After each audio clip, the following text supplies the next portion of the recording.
So it's not only about horses here at Falsterbo Horse Show, it's also about dog.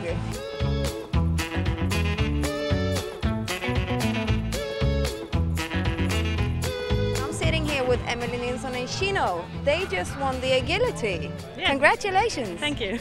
Good day at work, huh? Yeah. How long have you been training? He's 6, so for like 5 years. Been competing for 4.5.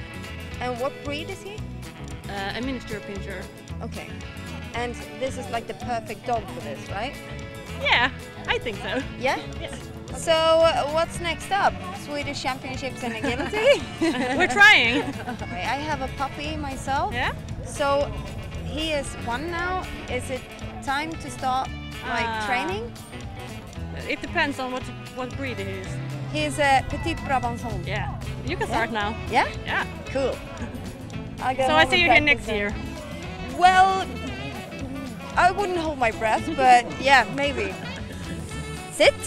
Sit. Sit. Good boy.